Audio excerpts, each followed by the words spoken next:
Hello, everybody. Welcome back to the final session of the week, the Future of Blockchain University Hackathon. It's really great to see you all. I'm just going to give it another minute or two for any latecomers to join, but I see some of you typing in the chat already. Please do say hello. Once again, it's really great to hear from you all and see you all interacting in that chat. But just another 20 seconds and we will be good to get going.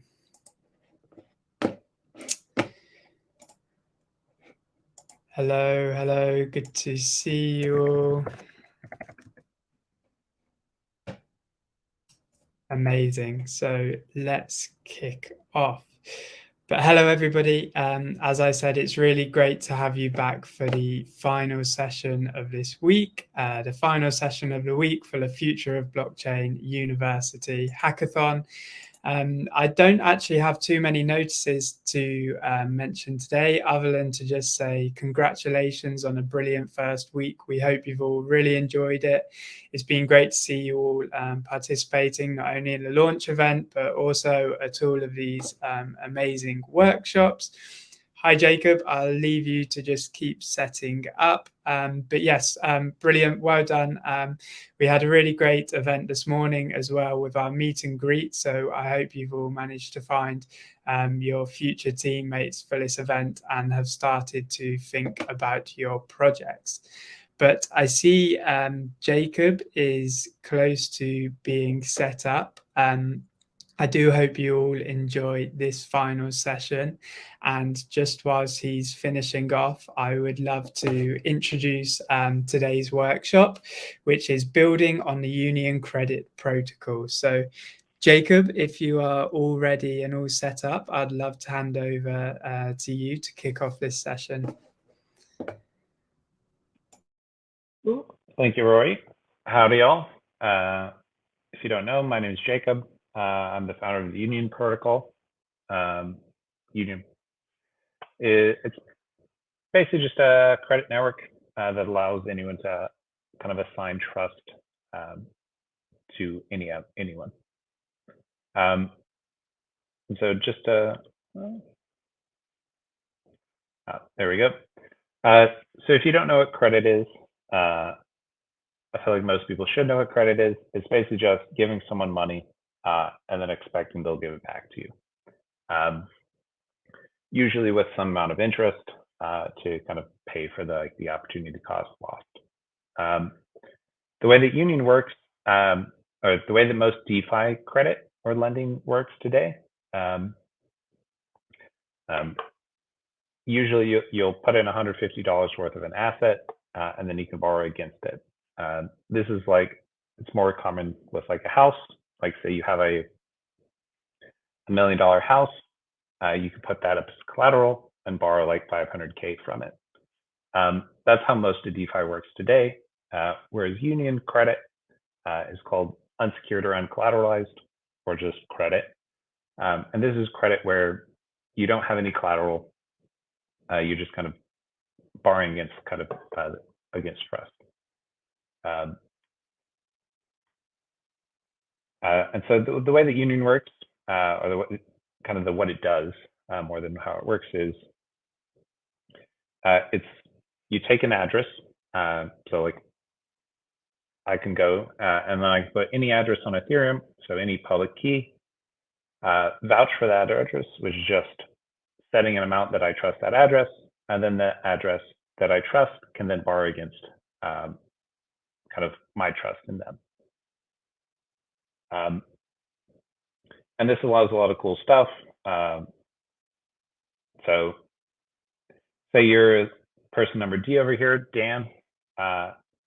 If Alice, Bob, and Charlie all vouch some amount, you can now access all of you can borrow against all of their trust from a single borrow function. And the cool part of this is that all of these people or all of these individual addresses don't have to be people necessarily, though they can. So you can have people, DAOs, contracts, vouching or underwriting people, groups, individual investments. And then Union, the protocol, is just kind of this coordination mechanism that kind of enables all of this.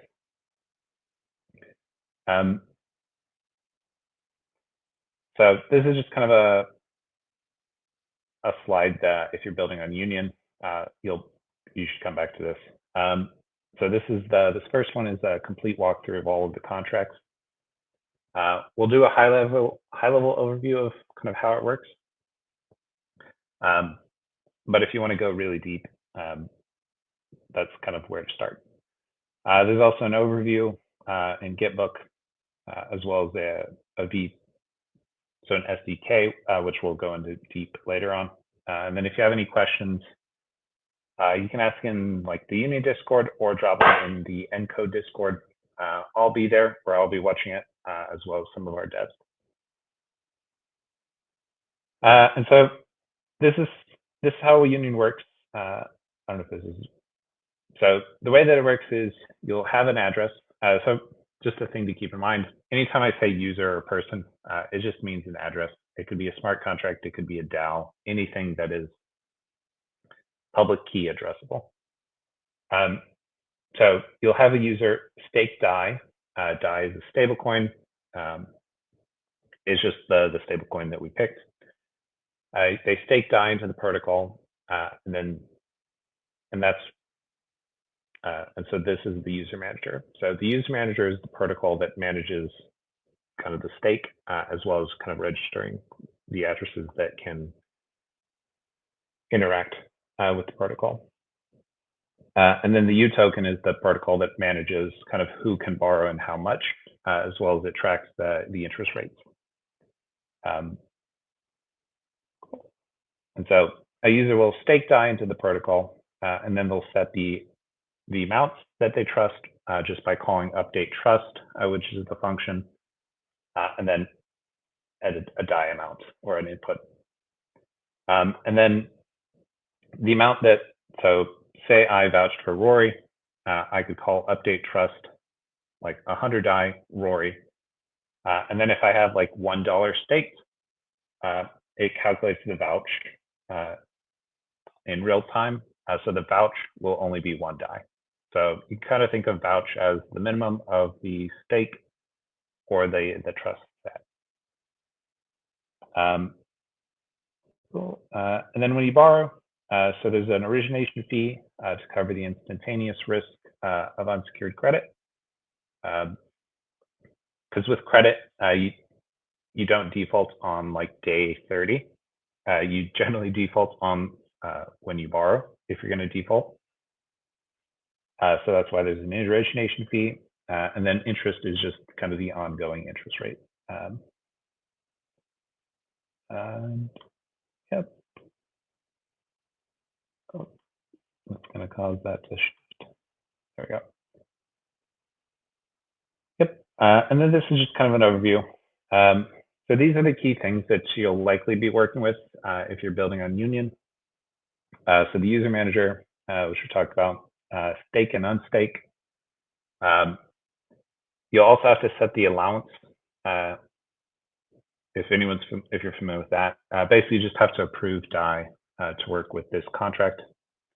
Then when you're unstaking and staking, you'll have to approve DAI to work with the user manager. Cool. And then, so stake just deposits to the DAI in the protocol, unstake withdraws it.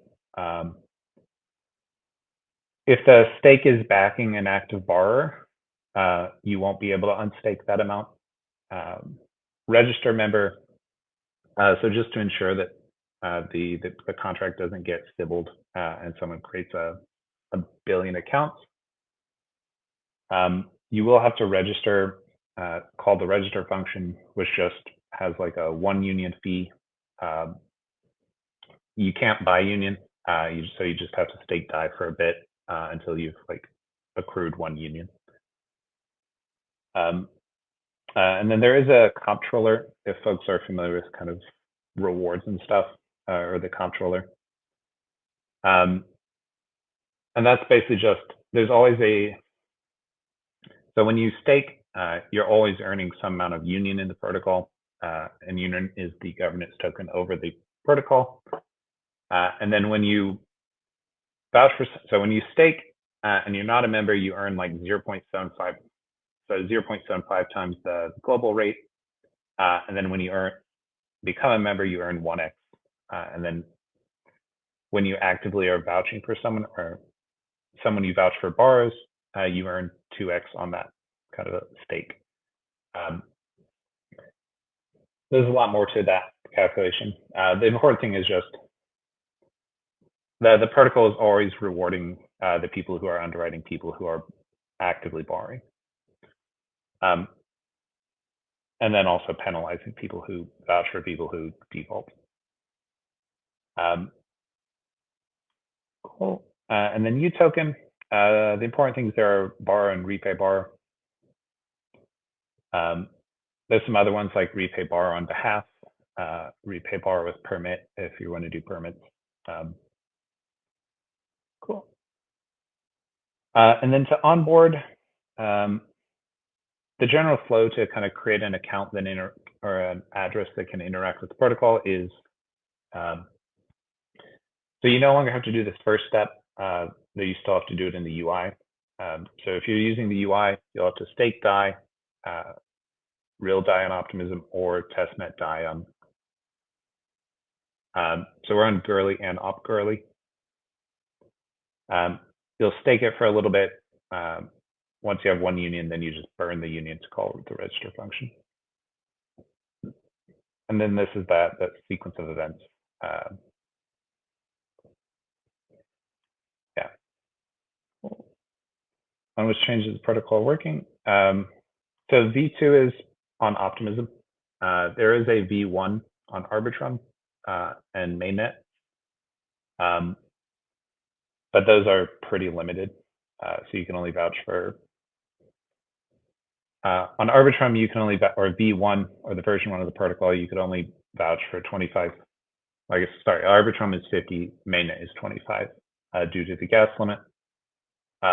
With version 2 of the protocol, which is currently on Optimism, or it's currently been deployed to Optimism, you can vouch for up to 1,000 people.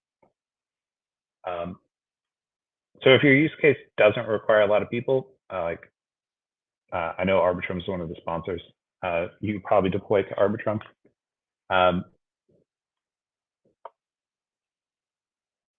Cool. And then the SDK. So when you're installing, yeah, this is here. So the SDK has shows a. So let me just make sure that there's a link. Okay, cool. Yeah, so the link to this is in that dev slide. And to install it, you just go yarn install at UniCredit, or hit the repo, or check the GitHub, which you should probably do just to verify this stuff. And it has 3 kind of core features. One is this base union member contract, which is just kind of has kind of the overview of like for interacting with the union protocol. And then it has these 2 kind of like subcontracts. One is union voucher for interacting on the underwriting or the lending side, and then the borrower if you're interacting on the borrower side. And so this is an example of a borrower contract. So you could deploy this contract, and then people could just take that contract address, vouch for it, and then it'd be able to kind of up and running. So the base union member contract is the one that would kind of allow you to set it up. But focusing in on the borrower side of things. So the functionality of this is, I guess people don't really know what Squeeze is, but Squeeze is squared ETH, or basically ETH squared. But we can kind of just assume this is ETH. So what this does is it allows people to vouch for this contract. So this contract now has a credit line in DAI. Takes that DAI, buys squeeze or any asset really. If squeeze goes up, it can sell this squeeze, repay the loan, and then profit. If it goes down, the people that vouched for it basically just ends up defaulting on the people that vouched for it because it's entirely unsecured. You could write things such that they are secured. So just because Union, the protocol, is built around unsecured lending, that's just kind of the bare minimum. You can always take collateral in exchange for an unsecured credit line. So it's just, you don't have to have collateral. Let me see, zoom in. Yep. Cool. So that's the borrower contract. You'll just import kind of the templates if you're doing the borrows. So import. You'll have to address the DAI. So there's a lot of different versions of DAI on Optimism or different protocols. So just make sure that you're using the DAI that is the same as the one that Union is using.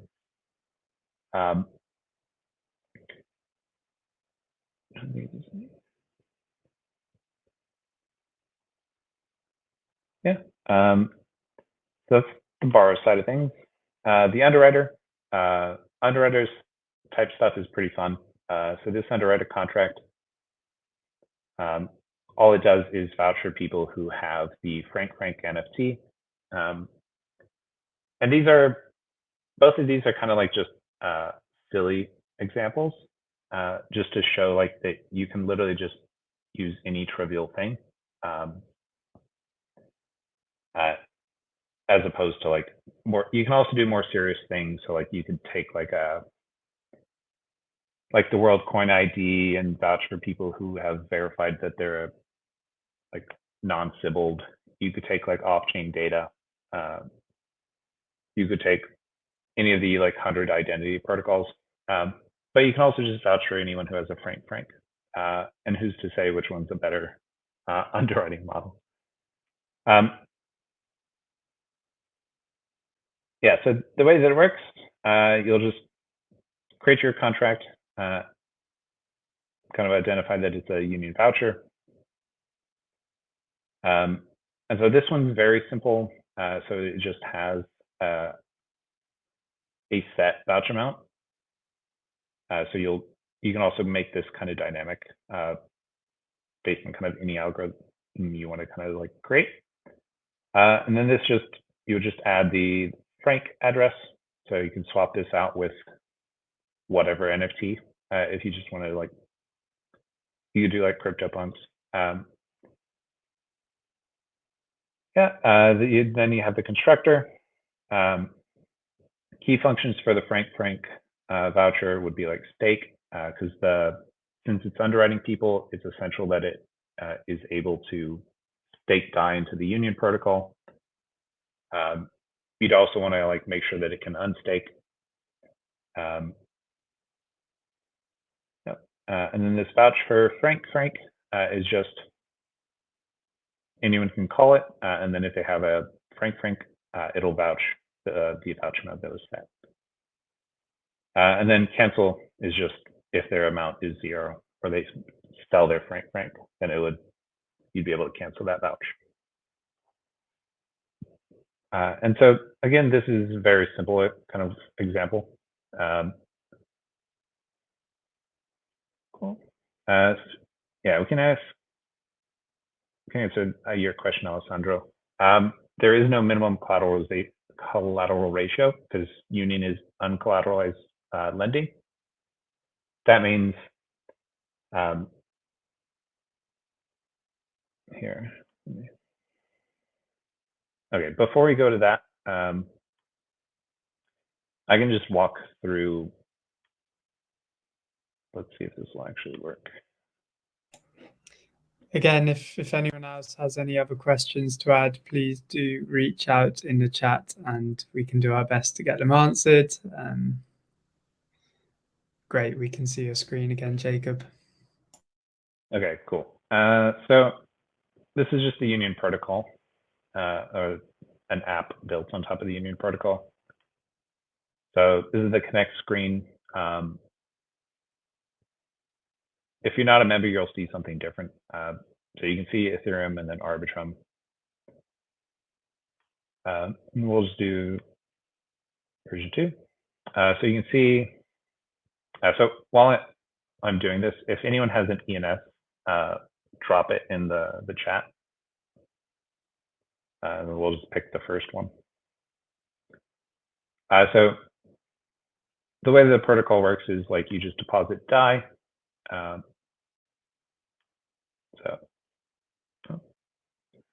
Yeah, there is a limit that we have right now just to prevent people from like putting too much. So you just stake DAI, and you can see that I've staked 7,211. 1511 of that is currently locked, which means that people I've trusted have borrowed against it. So we can go see these people. So we see Not Josh, Dimitri, Limes have all borrowed. So like Not Josh, his last payment, July 1st. Okay, yeah, so he's like 3 days overdue, which means I'm not earning Union on this kind of borrow. And then you can see all the people that vouched for me. So I'm also borrowing like a little bit just to test some things. So I'm locking Gerald Host for 81 DAI. And you can see the amount that they've set is right here, and the vouch based on kind of how much they have staked relative to their trust. And then the real vouch is kind of how much is available.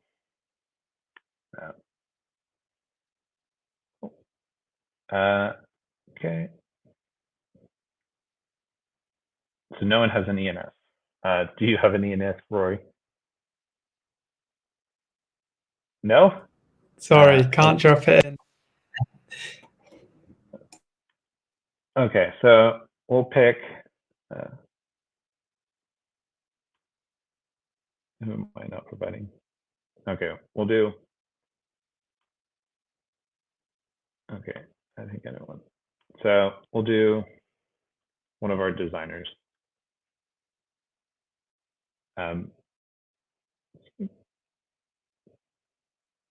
So all you do, so I've 7,211 staked, and then to vouch, you just put their ENS or their address. And then it'll just pop.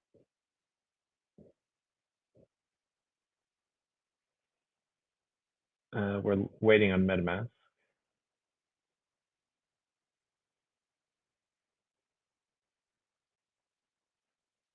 Okay, MetaMask is way too slow.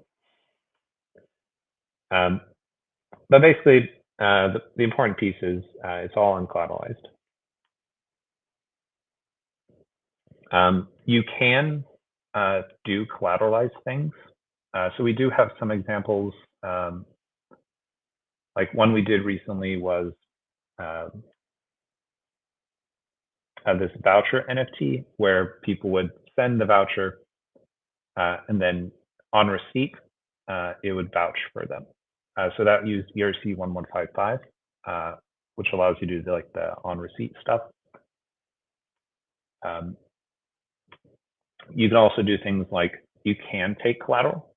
So another interesting thing about having like the protocol be uncollateralized, you can just take any arbitrary collateral, like the trust model. So uncollateralized doesn't mean you shouldn't have any collateral, because you should at minimum have like the trust of that person. But you can also take actual collateral. So this can also be things that, so like with this Frank, you could also have allowed it to where people could, so right now this just deposits people who have a balance. But you could also do it or design it such that people deposit the NFT into like your contract, then on deposit, they're able to then kind of claim a vouch. And you don't have to set a price for it. You can just price it however you want. There's also other assets like ENS. This would be a cool one. So ENS are one of those things that are very, very valuable to the person who holds it. So like my ENS is kingjacob.eth, which is very valuable to me because I like it. It's also like kind of my login on like Mir and stuff. But to like a random person, so like to Rory, it's probably not worth much because I don't think he wants to be King Jacob. He'd probably want to be like King Rory. But you can probably kind of bet that if you take that as collateral, and so ENS has this really cool thing that the owner can be different than the user. So you can set the owner. So if you deposit the ENS as an ENFT into a contract, the contract is now an owner. And if you can read the smart contract, you can see that it basically would only get like liquidated on default. You can kind of trust that you can put your ENS as collateral. And then you can probably vouch like thousands of dollars against like someone who has like a good public ENS. Just because you're literally kind of lending against their actual name and their reputation. So it wouldn't necessarily be like a financial, like the same as like putting up a gold brick or like a very well like priced NFT or just ETH, but you're still putting up some sort of collateral. And the uncollateralized nature of Union is kind of the thing that allows that to be just completely like, it's really just permissionless. So it's entirely up to you. Does that answer your question, Alessandro?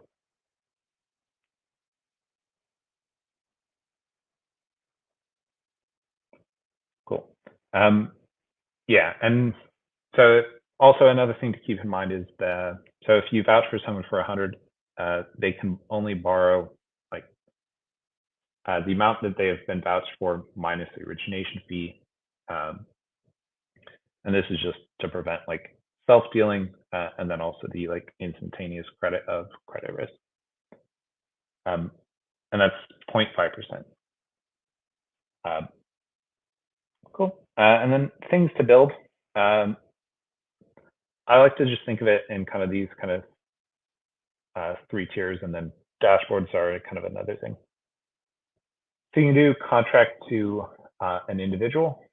So this can be basically just a contract that kind of has some sort of collateral or some sort of like criteria that vouches for people. You can do N-to-1 type use cases.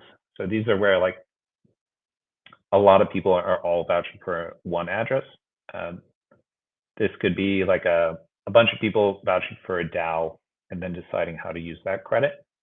Or it could be a bunch of people vouching for like an individual in kind of like if you're not in the US or you have like healthcare in your country, this won't make sense. But in the US, there's this thing called care credit. It's where like people will go and like they'll get dental credit to buy like braces and stuff.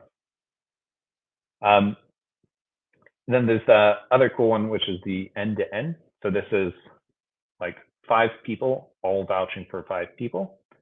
And you kind of create this little hyper-local credit union. You can do that kind of informally just by like if 5 people all vouch for 5 people. Or you can all like deposit like, so if 1,000 people all deposit like DAI into a safe, or maybe 5 people deposit $1,000 into a safe, then that safe vouches for all of them 5,000. All of them now have $5,000 worth of credit, and the only risk is if one of those 5 defaults. So there's a lot of really cool stuff you can do or design things for around like high trust groups. So I would recommend like designing things for like high trust or like high trust groups, so like friends, families, like organizations, or for surfacing information to allow people to kind of like trust. And then this last one is just dashboards. Because Union is essentially just a graph of address A vouches for address B, B vouches for C and D, E vouches for F and G, and so on and so forth into infinity. You get this really cool graph, and it's over time. So you can just, if you're kind of really interested in data visualization or like data analysis, you can start doing really cool stuff there. Other ideas, yeah, so like pay with Union. So there's a lot of cool stuff you can do because your address now has a borrow function. And so you don't have to necessarily access that from like Union, like the app.union. You can access it from like any website or anything that's EVM compatible. With like microDAOs, we talked about that one a little bit. We talked about the voucher one. What is the value of sentiment? And then superfluid, if someone has a superfluid stream, like you know that they're going to have some amount of money. Harish asks, in the end-to-end example you mentioned, what happens if one of the 5 people default?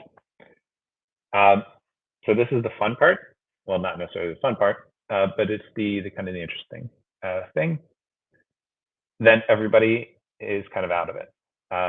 So it depends on how you structure it. But if 5 people deposit to a safe, that safe deposits die. And then if you set it such that the safe, sorry, for those who might not know, safe is just a multi-sig, which is a contract shared by a number of people. But if it vouches for all 5 of those depositors the same amount, say 5,000, if one person borrows the 5,000 and doesn't pay it back, everybody else's credit is 0, and they don't get their money back. So it's really like, it's trust is the thing that you're generally kind of working with here. So if you go to like 4 strangers and do this, I wouldn't recommend that because they're going to run away with your money. But if you go to like 4 friends, as long as nobody defaults, or if they do and like you talk about it, and then you just forgive the debt. Yeah, there is another function called write-off debt. It's not terribly like useful for this because it's only 30 days, so most people won't have defaulted in 30 days. But if you want to just write off the debt of someone you vouch for, you can. That's another thing that kind of I'm a fan of is just this idea of Jubilee. Like if someone is defaulted and like they're not going to pay back the debt, it's good to just write off the debt. But if they don't default, then everybody kind of just accrues the Union tokens. And if more people kind of, if everybody behaves well, then everybody kind of continues to benefit more than if they didn't. So the like 5 people depositing money in a bank or money in a box is also this concept called a Rosca. Okay, well, that's good timing. So there's this idea of a Rosca. If you're looking for ideas, I would recommend just browsing the Wikipedia page for Roscas.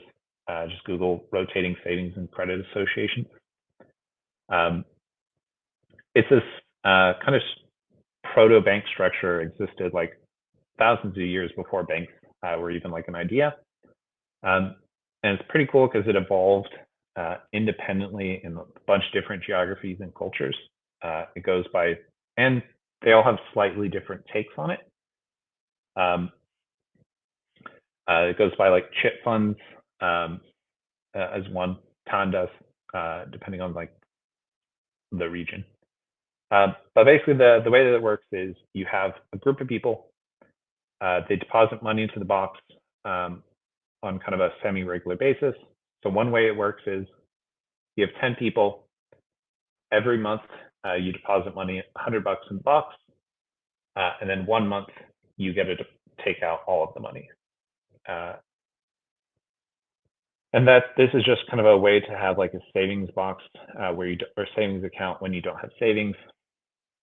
Other ways that it works is people deposit money into the box and then they'll bid on who can borrow. So the person that is able to borrow the money is the person who bids or needs it the most.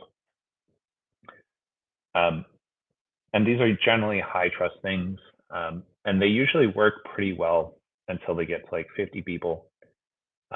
This is also why they're not super widespread, but once they get to like 50 people, usually someone runs with the money. So you can also design these things to where someone can't run away with the money, or you can mitigate the risk. But ideally, you build something like a Rosca with like a high trust group of people. Because the benefit you're getting is instead of just having $1,000, you now have access to your $1,000 is earning interest from basically lending to your friends. And like the risk of that kind of probably depends on your friend group. But you now also have like $5,000 in available credit at like, for this, it would be at the union rate, which is currently there's a proposal to drop it to 5%. So I think it might be lower than like a bank can currently access. So it's pretty cheap. Yeah, and this is just another structure. So if you have a bunch of people all vouch for a safe, then that safe can essentially like extend loans or extend credit. Kind of operating as like a little regional bank. Yeah, I think that's the last slide. So this is just a Twitter, and then the app, which is what I showed y'all. For onboarding, if you have any questions, just hit up the Discord. Oh, and this thing, probably for the next 11 days, we've been playing this game called Trustfall Game, which is just trustfallga.me.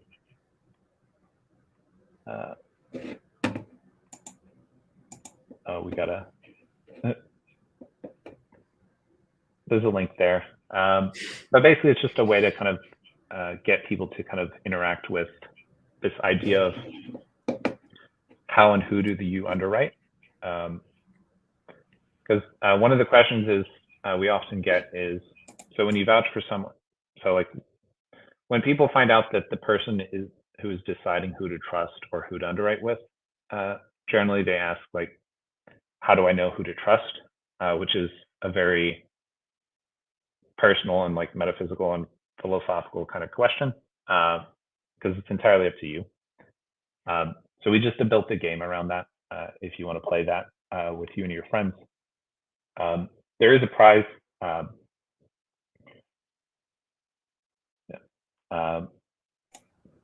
Cool. Perfect. Jake,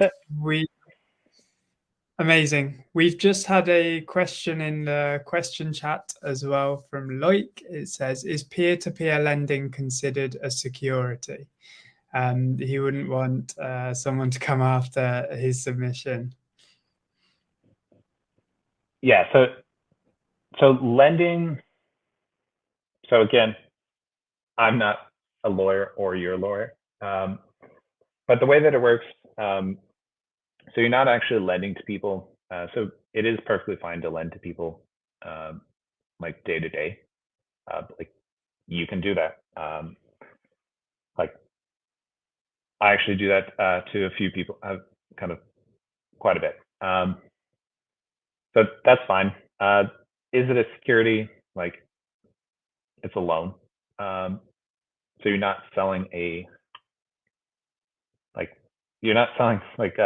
there's no third party in this transaction, basically.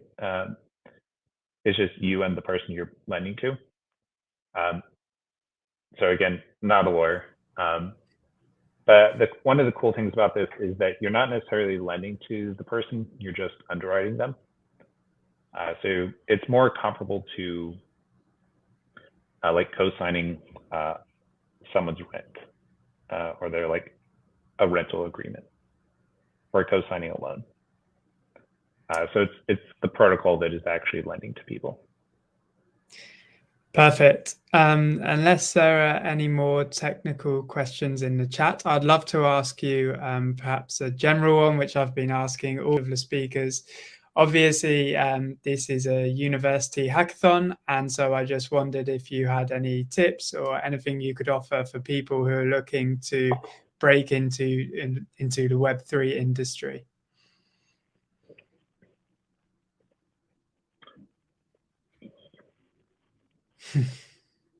Good one. So I kind of came into it accidentally. I would just, like, if you're building, just build things that are useful to people. Like, there's a lot of the space is like very, like, some of the stuff is cool. Like there are fun Ponzi's, there are scammer Ponzi's, and then there's just dumb Ponzi's. But you can also build actually useful things. And I would just recommend building actually useful things that people kind of see the value of. I wouldn't get too tied up into kind of all the like the number games. Yeah, and just build something that you want to build and that you would use. Perfect. And is there anything in particular that you're looking forward to seeing being built using Union? Is there anything you're particularly interested in at the moment? On Union, the big one is just, so we have two major problems. One is, so most of the people in crypto are like, but they generally have cash or some amount of cash, and they're just looking to make money. They're generally not. You wouldn't really want to like underwrite your like local degen because they're just going to leverage long or bet it on like something. And you can do that. It's permissionless. Like, so I should say there is one flaw in Union. Like, I can't stop you from underwriting people or building underwriting models that underwrite people who are untrustworthy. So this is the one flaw of a permissionless system. No one can stop you from doing stupid things. But that's kind of the point, because who you think is trustworthy is different than I think is trustworthy, and so on and so forth.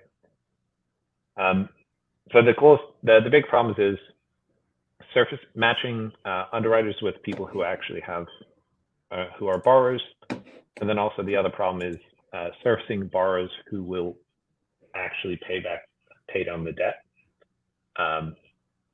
Because when you're underwriting, there's two questions. One is kind of the Sybil-ish question, which is if you underwrite 100 people, are you actually underwriting 100 different people?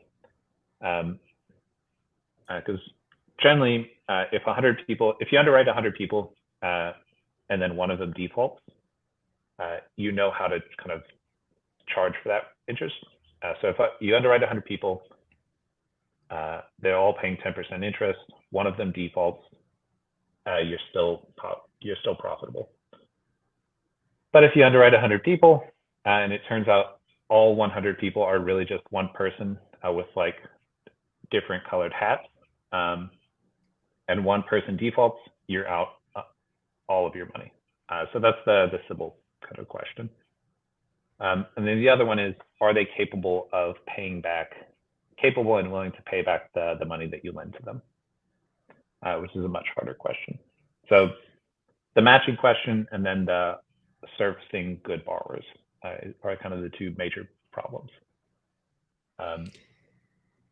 Amazing. Well, thank you so much. I'm sure I speak for everyone when I say that was extremely insightful. I imagine it was really helpful for everybody building their projects, starting to think about the union bounties. So on behalf of everyone, Jacob, I'd love to say thank you very much. To all of our participants, it's been a really great week. Great to meet you all and work with you all throughout these workshops. As you know, we have one more week of workshops next week, kicking off on Monday when we have a double header. So we have the ENS workshop at 4 o'clock, and then at 5:30 we have our second Arbitrum workshop. So it's been great to see you all. We'd love to see you all back on Monday for more. Jacob? Quick to answer their question, we'll post the slides and also the link to the smart contract walkthrough, as well as in all the other links in the Encode Discord. We'll also be there if you have any other questions. Amazing. Yep. Do be sure to use the Union Zone on the Discord channel for any questions. But once again, thank you so much, Jacob. I hope you all enjoy your weekend, and we'll see you again on Monday. Thank you. Bye-bye. Cool. Thanks, y'all.